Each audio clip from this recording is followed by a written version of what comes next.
Okay, it's the Shadow Show on a Thursday, September, and things are getting rock and rolling with the politics. They're all calling each other no good human beings. I don't trust either side myself.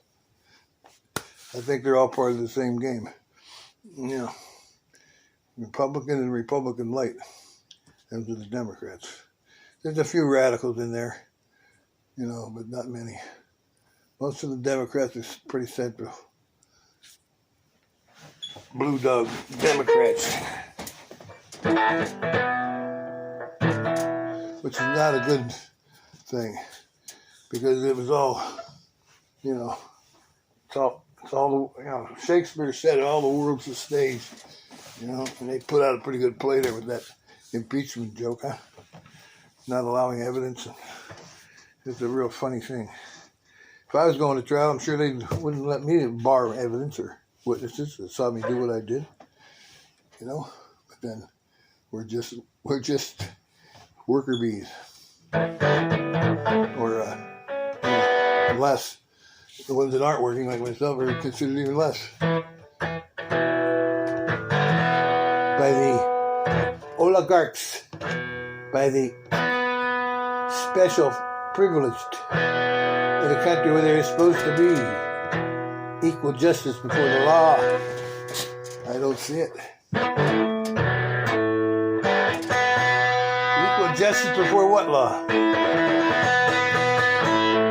And whose law? There's two kinds of criminals in my book. There's the criminals that knowingly break the law, that are standard and written down for many years. But the more powerful and more impactful on society, the other kind of criminal are the ones wearing the suits and ties that are writing the laws that protect what they're doing. Whatever the civic, whatever endeavor that they are doing for profit illegally, which many of them seem to get caught at anyhow. So you can imagine the number that don't get caught, that are using their offices for that type of thing. They're all just same old play, man. And there is no difference. Except Donald kind of scares them, Donald's outside the boundaries of, he's not a Republican, he's not a Democrat. He used to be a Democrat. He used to hang out with Clinton all the time. They were buddies. Both of them went to each other's weddings. See, that's all a bunch of bullshit, people. That's all part of the same oligarchs.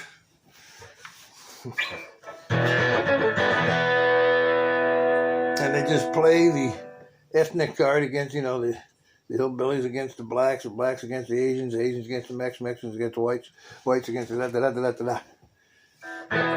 Meanwhile, they just geometrically grow stronger. They acquire all the wealth and power of the country. 15 families or less own 95 or better % of anything that's worth owning, including the Congress and the judicial and the president.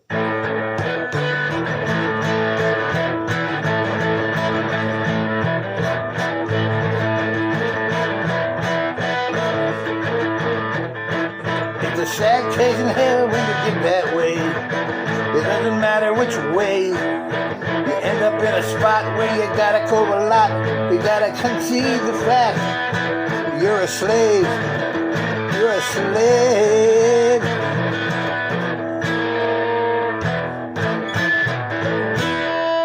Or you're at least not doing what you're supposed to do as an independently free person. And that's fighting for your freedom. And you got just comfy enough existences, and they've calculated it out, I'm sure. How much would Americans take to get them in the street and start bitching about things like, destroying the Constitution,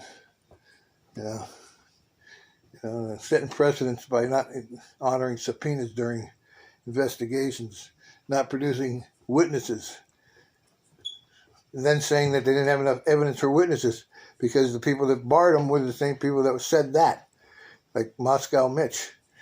and Senator Ramsey, his buddy from South Carolina down there, Lindsey Graham.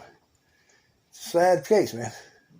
And the Democrats didn't put up enough of a fight. They had plenty of evidence. They had other ways they could have went. You know, they wanted to get it done before the election, which they shouldn't have done. Should have dragged it right out. That was probably beyond their control because of Moscow Mitch, but Moscow Mitch is really a bitch. He don't care about nobody but himself. He's on the payroll with the Russians too. He likes to do a little Moscow too. He's just a little guy in Moscow Mitch. Moscow Mitch. Moscow Mitch. Won't you take me down and let me see if everybody's gonna dance along with me? Let it go.